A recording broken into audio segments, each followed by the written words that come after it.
Petrol diesel ధరలు పెరిగి 4 రోజులు అవుతుంది కదా. పెట్రోల్ మీద 3 రూపాయలు, డీజిల్ మీద 3 రూపాయలు. ఇవాళ మళ్ళా పెరిగాయి. పెట్రోల్ మీద 91 పైసలు, డీజిల్ మీద 83 పైసలు. అయితే ఇది ఊహించిందే, మళ్ళీ పెట్రోల్ డీజిల్ ధరలు పెరుగుతాయని అందరూ అనుకున్నారు. కాకపోతే అందరూ ఊహించినంత పెరగలేదు. అందరూ ఊహించింది ఏంటంటే మరొక 2-3 రూపాయలు పెంచుతారేమో అనుకున్నారు. పెట్రోల్ మీద మరొక 2 రూపాయలు, లేదు మరొక 3 రూపాయలు, డీజిల్ మీద కూడా మరొక 2-3 రూపాయలు పెంచుతారని అందరూ అనుకున్నారు. కాకపోతే ఈసారి పైసల్లో పెంచారు. 1 రూపాయి కంటే తక్కువే పెంచారు. ఎంత పెంచినా పెంపే. ప్రజల మీద భారమే. ఇప్పుడు పెట్రోల్ డీజిల్ రేట్లు పెరగటం అంటే నిత్యావసర ధరలన్నీ పెరుగుతాయి. ఎందుకంటే రవాణా వ్యవస్థ కాస్ట్లీ అయిపోయింది కాబట్టి అన్ని ధరలు పెరుగుతాయి. ఉప్పు, పప్పు, పండ్లు, కూరగాయలు అన్ని ధరలు పెరుగుతాయి. బట్ ఇంకా కూడా పెట్రోల్ డీజిల్ ధర పెరగడానికి అవకాశం ఉంది. మేబీ ఈరోజు 1 రూపాయి కంటే తక్కువ పెంచడానికి ఉన్న కారణం ఏంటంటే ప్రభుత్వం టెస్ట్ చేస్తుంది. ఎంత పెంచితే కాస్ట్ ఆఫ్ లివింగ్ ఎంత ప్రభావం అయ్యే అవకాశం ఉంటుంది అనేది టెస్ట్ చేస్తున్నారు. అందుకని ఒక్కసారిగా పెంచకుండా దశల వారీగా పెంచుతున్నారు, కొద్దిగా పెంచుతున్నారు. అంటే ఒక్కసారిగా కనుక ధరలు పెంచితే మార్కెట్ మొత్తం డమాలం అంటదేమో అనేటువంటి ఒక భయంతో చిన్నగా పెంచుతున్నారు అనుకుంటున్నాను నేను. బట్ పెంచడం తప్ప ఒప్ప అంటే పెంచక తప్పని పరిస్థితి. బయటేమో పశ్చిమాసియా యుద్ధం కారణంగా బ్యారెల్ చమురు ధర అమాంతం పెరిగింది, $110 వరకు చేరుకుంది. ఇంకొక వైపు ఏమో మన దేశంలో రూపాయి విలువ ఆల్ టైమ్లోకి చేరింది. ఇది 95 రూపాయల 80 పైసలే ఉంది కదా మన రూపాయి విలువ డాలర్తో పోల్చినప్పుడు.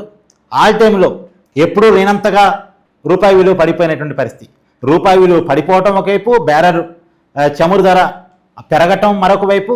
ఇప్పుడు ధర పెంచక తప్పని పరిస్థితి, పెట్రోల్ డీజిల్ ధర పెంచక తప్పని పరిస్థితి.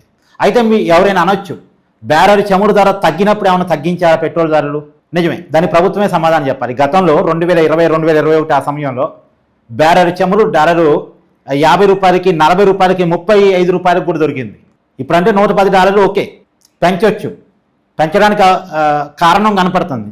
కానీ మరి తగ్గినప్పుడు తగ్గించలేదు కదా, అప్పుడు లాభాలు దండుకున్నారు కదా, పెరగంగానే పెంచుతున్నారేంటి అనేది సామాన్యుడి క్వశ్చన్. దీనికి మాత్రం ఖచ్చితంగా మోడీ గారి ప్రభుత్వం సమాధానం చెప్పి తీరాలి.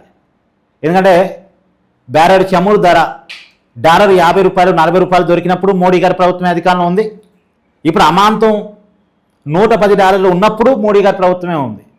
తగ్గినప్పుడు తగ్గించింది మోడీ ప్రభుత్వమే, పెరిగినప్పుడు పెంచుతుంది మోడీ గారి ప్రభుత్వమే. కాబట్టి ఈ ఒక్కదానికి మాత్రం మోడీ గారి ప్రభుత్వం సమాధానం చెప్పాల్సి ఉంది. కాకపోతే మన దేశంలోనే కాదు, ప్రపంచవ్యాప్తంగా కూడా పెట్రోల్ డీజిల్ ధరలు పెరుగుతున్నాయి. నేనంటూ అసలు పెట్రోల్ డీజిల్ మీద మనం ఆధారపడటం తగ్గించుకుంటే చాలా మంచిది. మన దేశంలో దొరకని ప్రోడక్ట్ కాబట్టి దానితో డిపెండ్ లేకుండా మన వ్యవస్థను మనం నిర్మాణం చేసుకోగలిగితే చాలా మంచిది. ఇంకా పెరుగుతాయండి. పెట్రోల్ మీద 10 రూపాయలు, డీజిల్ మీద 10 రూపాయలు దశల వారీగా ఖచ్చితంగా పెంచుతారు.